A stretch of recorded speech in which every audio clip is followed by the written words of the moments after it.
Hi guys, welcome back to my channel. It's your girl Sam, and I know it has been like a long while, like over 3 months since I dropped a video.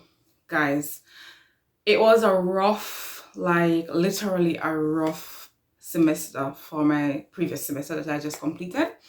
So it took me away from the platform a little bit. It's hard to be a student, a wife, a mom, and while working and a full-time student. So I had to take a break because I really needed it.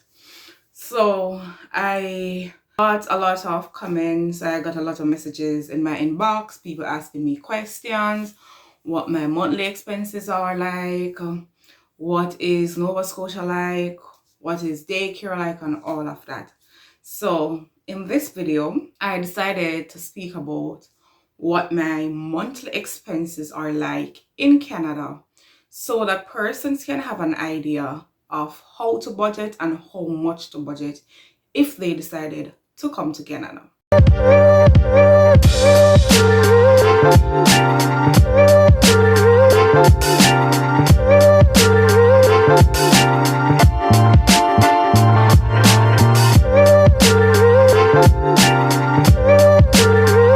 This video probably is not relevant to some persons because it has been a while. They probably would have been here already or decided not to come to Canada. So this video is based on where I am located, which is Sydney, Nova Scotia. Remember that Canada is big, there are a lot of provinces, a lot of cities, and the rent varies. Food expense varies. All the expenses vary depending on the area that you're actually living in. Let me begin with rent. So in Sydney, Nova Scotia, my monthly rent for a 2-bedroom apartment, including everything, is $1,600.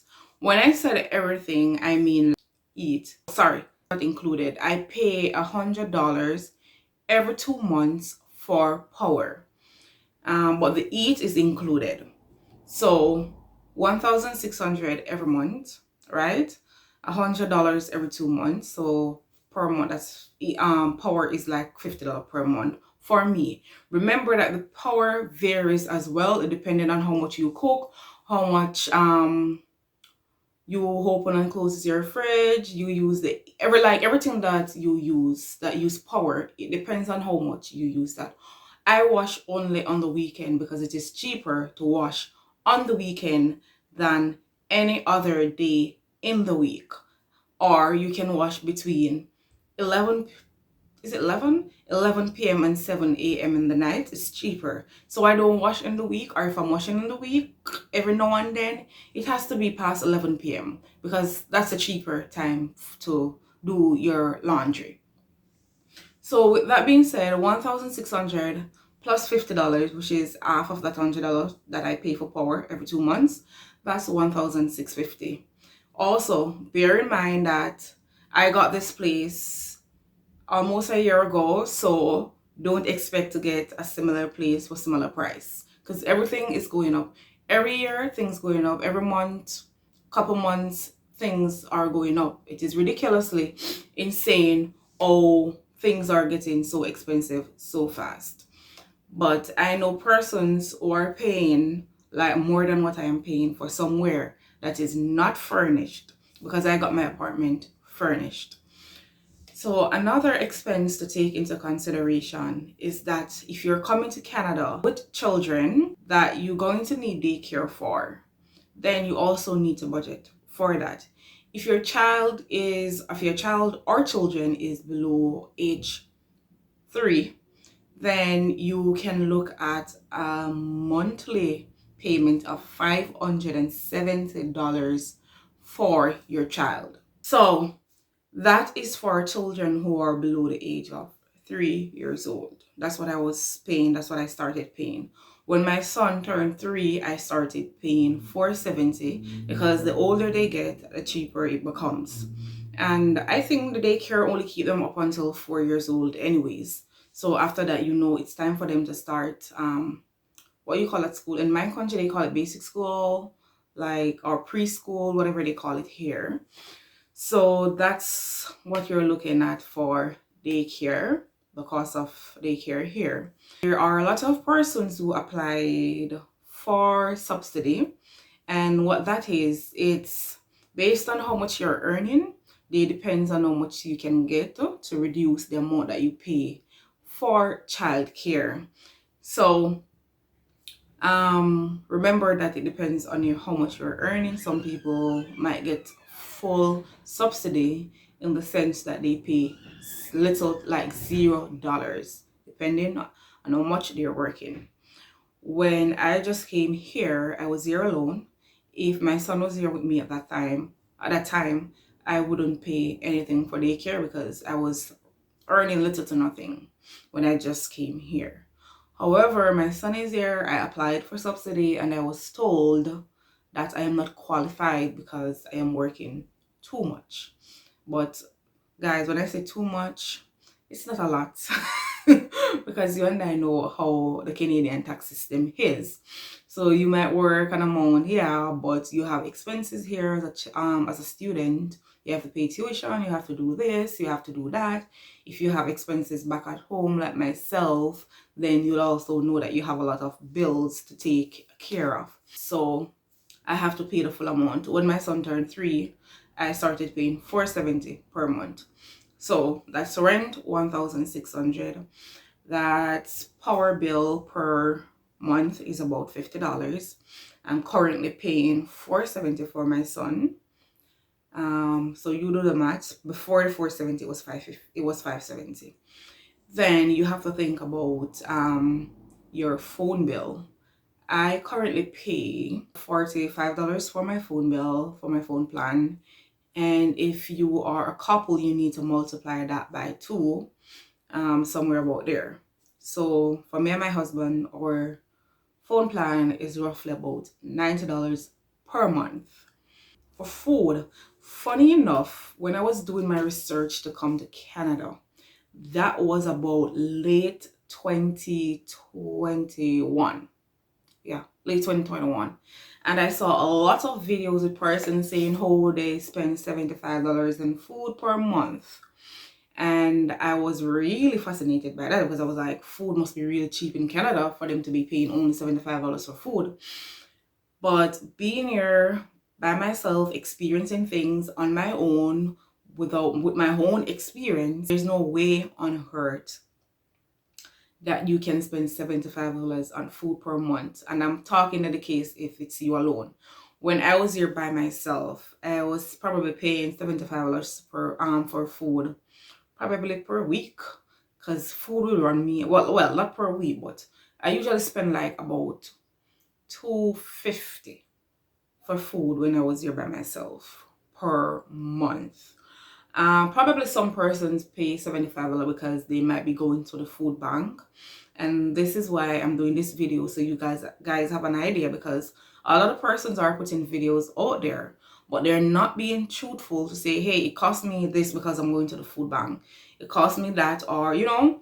So be careful of the information that you get from the internet when you're making your preparation to come to Canada, because not everything that you see on the internet is actually accurate. Then again, that was late 2021. So, you know, food price is going up everywhere, not just Canada. Like, it's a worldwide crisis. It's everywhere. So for me, with my family, so just me, my husband, and my son, 3 of us, and grocery cost me about $500 per month. And there are times when I have to say, oh no, I'm not spending no more money for the rest of the month because I think we're over our budget. So if you are not careful, it will cost you more than the $500 per month. I am not going to a food bank, so I literally have to purchase everything for myself. And $500 is what I spent on grocery. There are months when it might cost me a little bit more, because you know, you have a child, you have to get like diapers and all of that. So it will cost you a little bit more sometimes. And depending, sometimes you have to just set your goals and know that you're gonna work with what you have. But outside of that, it can cost you more. Hope you're doing the calculation, because I won't be doing the calculation. So you have an idea how much it will cost you for that. No, my place actually comes with internet, but you have some people who have to take their own internet. Some people bills are not included in their rent. So the place that you get to rent plays a big part in your expense. Some places include everything. You don't pay anything other than your rent on a monthly basis, while some places pay everything except for the power, while some places just don't pay anything. You pay all your bills, which is ridiculously insane, because I currently have a friend that is renting. She's in a 2-bedroom apartment. She's paying $1,500 per month for rent. However, that $1,500 does not include anything. Doesn't include internet, it doesn't include heat, it doesn't include power, it doesn't include anything. It might be okay during summer months, but when it's winter months, trust me, your power bill will almost double or more than double, because the heat bill is a killer. And I always tell people, I always advise people when they're renting, try to get somewhere that already includes your heat. The power is okay, you can pay your own power because it's not bad, but the heat is a killer. Like, my friend actually have an estimated power bill because she's paying for heat in that power as well. So heat and power is one for her, and it is currently estimated to be almost $900 for the 2 months. So that is a killer. I know sometimes people just take place out of desperation because people just can't find place to live. It's hard to find places, so people will just grab whatever they get in the heat of them trying to find somewhere for them and their families to live. But be mindful of those expenses. You're going to have some haphazard expenses that will come up, like if you're eating out now and then, because like probably we eat out like 2-3 times for the month. And when I say eat out, I don't mean anything crazy or extravagant or anything. I mean like simple, like going to KFC, or if you're going to Burger King, or yeah. Other than that, the only other expense that you will incur is like, oh, something might come up and you need to get this and you might need to get that. If you can budget for those expenses, then also bear in mind that the job that you will get when you come to Canada may not be able to cover all those expenses. And then another thing to consider, these expenses that I just mentioned varies. It depends on if you are a family, so you're coming here with your spouse and your kids, or if it's just you. If it's just you, then it's a whole different thing. Because when I was here by myself, I was paying $600 per month for a bedroom in somebody else's home that already included everything that I didn't have to pay anything extra for. And then food would cost me about $250 for the month, depending on how much I spend and what I get or not get. And then your bus pass. So your bus pass is like, I think at the time it was like $56 per month for a bus pass. So you can do that math as well. There might be 1 or 2 cases where you have to take a taxi depending on where you're living, if you're not living on a bus route or those stuff. Like when I used to take the bus, I used to get the bus pass. So it was like $50 per month. So you can also take that, your traveling expenses, into consideration. Another expense that I can think of, if you have car, then you're gonna have insurance. So everybody insurance varies, but I can't tell you how much it's gonna cost you for your car insurance. But for me, my car insurance is $200, call it $200. By the way, that's third-party insurance, guys. That's third-party insurance. Insurance is pretty much expensive in Canada when you just come here and you don't have a driving history here. Not every insurance company take your driving abstract from your country back home. So right there, then you can see that I have a lot of expenses here. Bear in mind, you have some people who are established back home who have expenses back home. I have mortgage back home. I have car loans back home because I still have my car back home in Jamaica.